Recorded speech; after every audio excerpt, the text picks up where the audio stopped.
and welcome to episode 6 of the Modern Classrooms Project podcast. My name is Kareem Farah, and I'm the founder and executive director of the Modern Classrooms Project.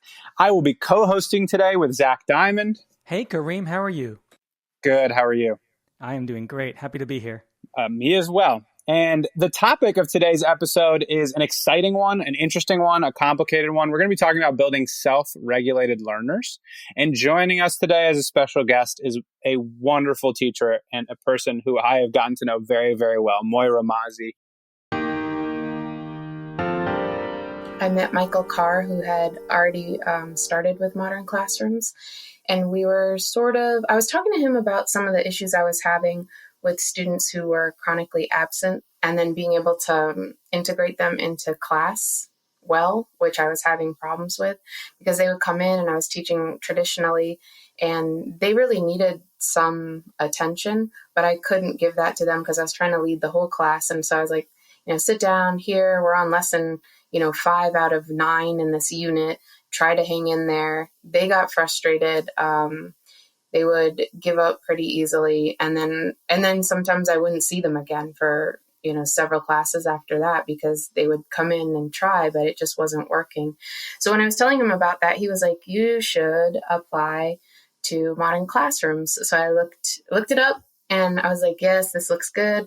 Went through the fellowship in the summer and, it was hard at first. It was definitely a challenge, the fellowship, and, implementing it was a challenge at first as well, but it was motivating because I was immediately seeing what I wanted to happen, which was students that needed my attention. I had time to give them attention in the beginning and get them set up, and they were able to find some success because instead of asking them to do the impossible, which is, jump in the middle of a unit when they're already feeling down and not really confident, I was giving them something they could do. And it was like short little instructional videos and shorter assignments. And so they could do those things, then come back and check in with me. So then their days were more successful than they were the previous year.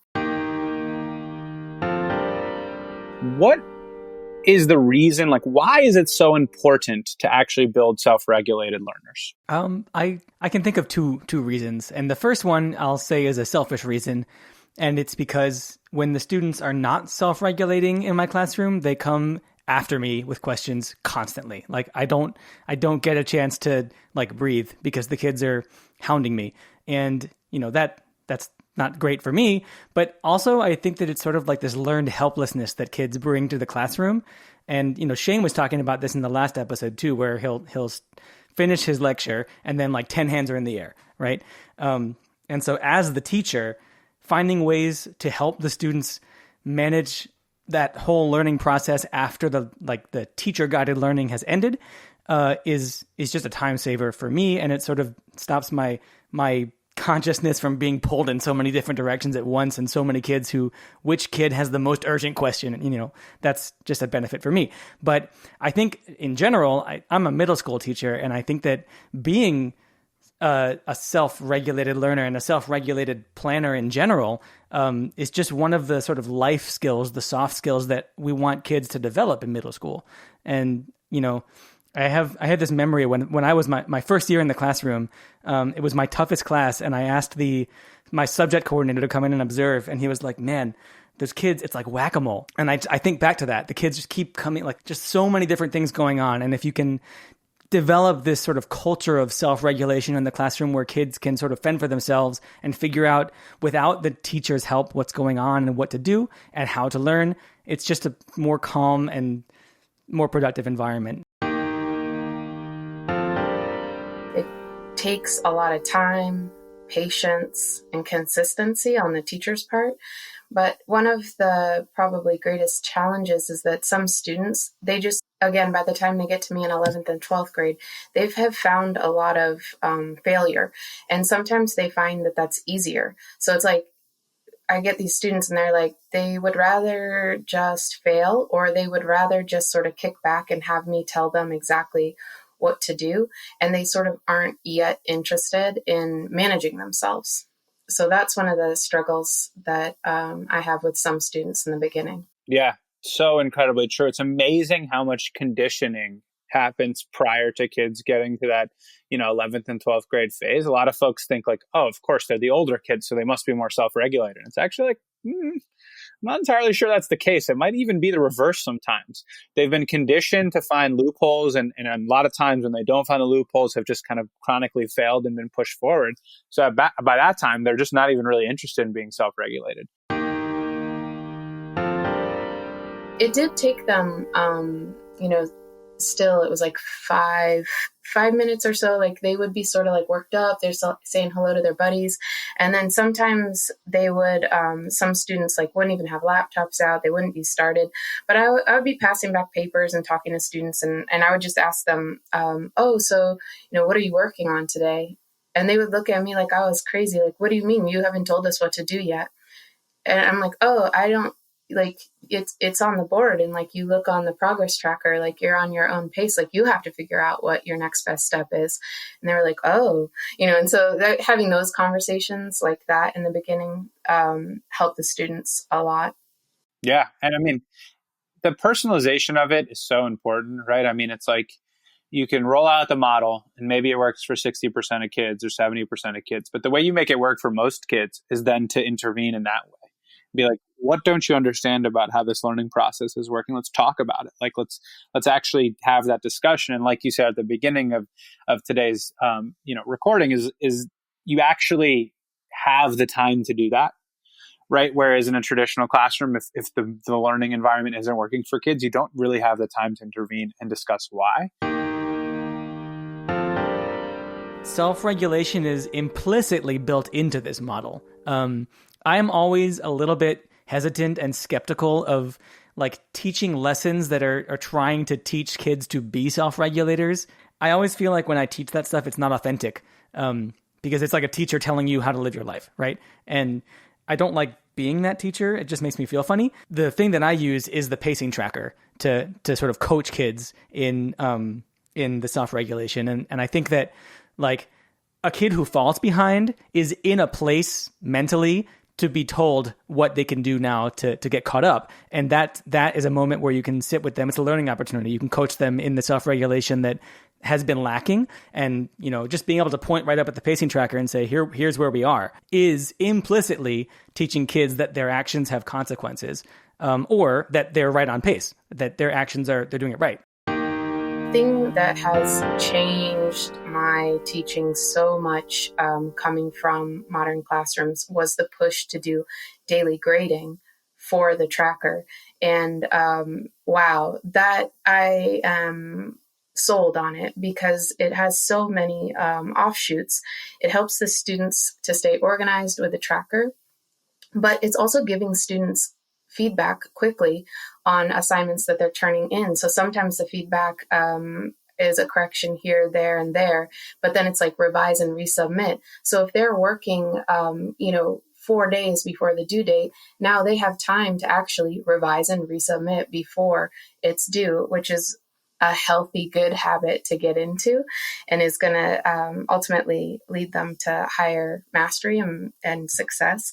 But it also helps me to monitor the students. Like I just feel like I can intervene so much better, and I can get help for them and get supports with counselors and parents and whatever else it is that they need.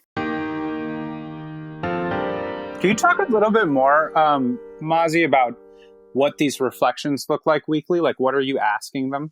Yeah, so this year I'm using one, and it has like a sort of a checklist where I'm basically going through and asking them what I'm looking at when I'm giving them a weekly grade. So, did you watch the ed puzzle? Did you do your assignment? Did you do the online textbook reading? So I'm going through all of that. Did you try your best this week? Did you understand the lesson? Did you help other people in class?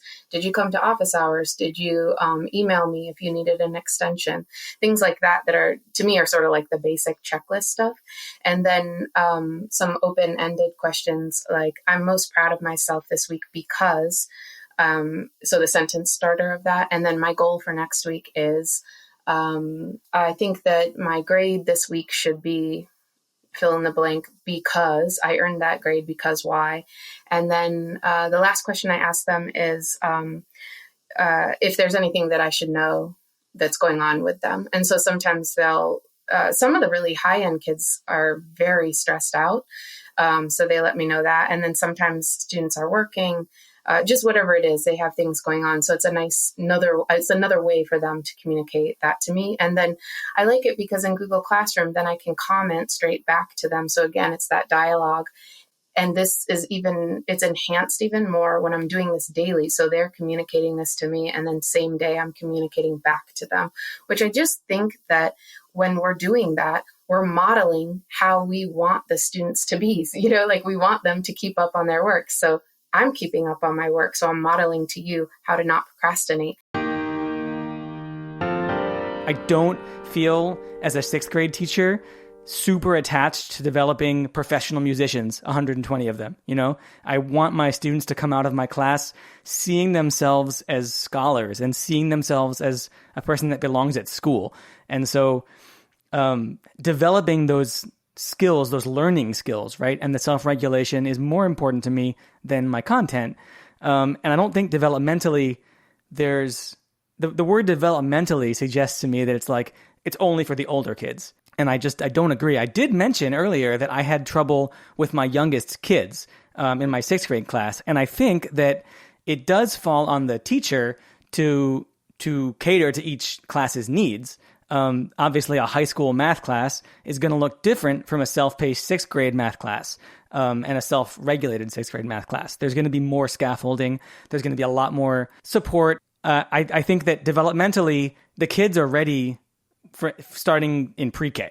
It's just that it's on the teacher to figure out how to set them up for success and give them the tools they need to succeed.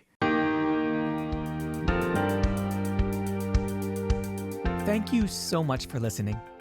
Listeners, remember you can always email us at podcast@modernclassrooms.org, and you can find the links to topics and tools we discussed, as well as more info on this week's announcements and events, in the show notes for this episode at podcast.modernclassrooms.org. We'll have this episode's recap and transcript uploaded to the Modern Classrooms blog on Friday, so be sure to check there or check back in the show notes for this episode if you'd like to access those. And if you enjoy our podcast and it's been helpful in supporting you to create a blended, self-paced, mastery-based learning environment, we would love if you could leave a review. That does help other folks find our podcast. And of course, you can always learn the essentials of our model, if you want to go beyond the podcast, through our free course at learn.modernclassrooms.org. And you can follow us on social media at modernclassproj. That's PROJ. We are so appreciative of all the hard work you do for students and schools. Have a great week, and we'll be back next Sunday with another episode of the Modern Classrooms Project podcast.